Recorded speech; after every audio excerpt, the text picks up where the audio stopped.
एक बार इंद्र के ऊपर कुपित होकर ऋषि दुर्वासा ने उनको श्राप दिया था कि सभी देवता लक्ष्मीहीन हो जाएं, श्रीहीन हो जाएं। तो महाराज देवता श्रीहीन हो गए थे। देवताओं ने ब्रह्मा जी से प्रार्थना की, ब्रह्मा जी ने भगवान विष्णु से प्रार्थना की। नारायण भगवान जब प्रकट होते हैं, नारायण भगवान ने कहा समुद्र मंथन करो। समुद्र मंथन का प्रस्ताव रखा और समुद्र मंथन के प्रस्ताव में एक और चीज बोली, समुद्र मंथन भी करना है तो दैत्यों के साथ मिलकर करो। क्या? दैत्य और देवताओं की पटती नहीं है महाराज, दोनों की लड़ाई है, क्योंकि देवता और दानव दोनों अलग अलग होते हैं ना, अलग अलग प्रवृत्ति है दोनों की। महाराज आज दैत्यों के साथ मिलकर, दैत्यों से संधि कर कर, आधे आधे अमृत की बात कर कर समुद्र मंथन के लिए चलते हैं। मंथन जानते हैं मंथन किससे कहते हैं? दही को चलाया जाता है, उसमें से मक्खन निकाला जाता है ना, वो दधी मंथन होता है। वो यहाँ समुद्र का मंथन करना है। समुद्र मंथन के लिए एक बड़े पर्वत मद्राचल पर्वत को चुना गया। मद्राचल पर्वत को उठाने में देवता दैत्यों के सर पांव हाथ सब टूट गए, उन्हीं के ऊपर पर्वत गिर पड़ा। भगवान नारायण है, भगवान नारायण ने उठाया और भगवान नारायण की दृष्टि पड़ते ही देवता और दैत्य ठीक हो गए। अब महाराज समुद्र मंथन में पर्वत चुन लिया गया, बासुकी नाग को रस्सी बनाकर पर्वत से लिपटा दिया गया। समुद्र मंथन प्रारंभ हुआ। महाराज नीचे कुछ ना लगे रहने से पर्वत समुद्र में धंसता जा रहा था, तो यहाँ भगवान श्री नारायण ने कछुआ के रूप में अपना अवतार लिया है। बोले कच्छप भगवान की। कछुआ के रूप में भगवान का अवतार हुआ है। भगवान ने अपनी पीठ पर मद्राचल पर्वत को धारण किया है। अब यहाँ मद्राचल पर्वत को धारण किया। अब आगे की कथाओं में बड़ी सुंदर कथा आती है। सबसे पहले मंथन में से क्या निकला? सबसे पहले निकला विष, जहर। सबसे पहले जहर निकला। वो जहर ऐसा वैसा नहीं, वो जहर हवा में उड़े ऐसा जहर महाराज। अब जहर कौन पीता है देवताओं में? भोलेनाथ।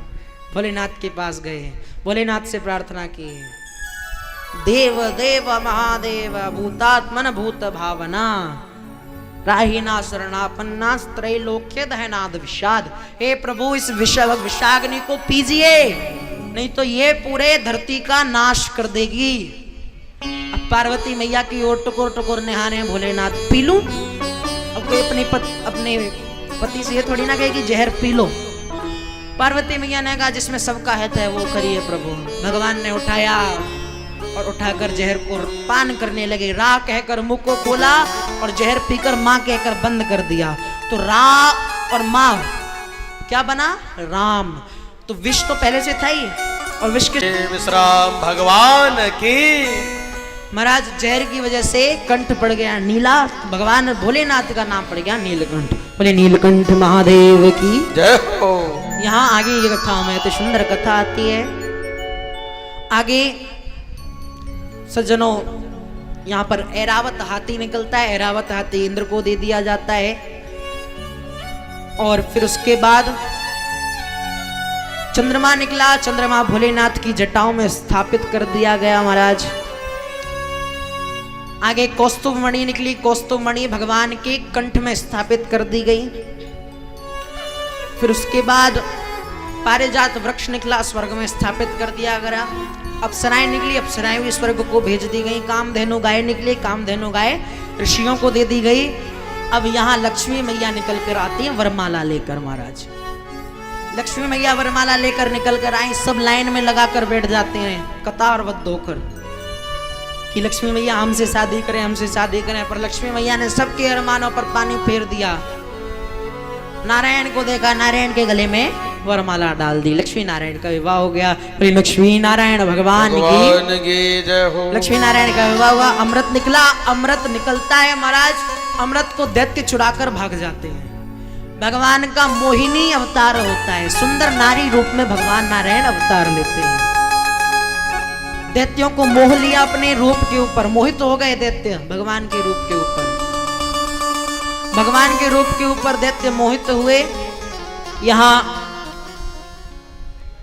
उन्होंने उस अमृत को छीना है, अमृत को देवताओं को पिलाया है। एक दैत्य ने भूलवश अमृत को पी लिया, जिसका नाम स्वरभानु। भगवान का सुदर्शन चक्र चला और उसका गला और शरीर अलग अलग हो गया महाराज। फिर भी कुछ बूंद शरीर में गिर गई, इसीलिए शरीर और गला दोनों अमर हो गए और राहु और केतु की स्थापना हो गई। जय हो।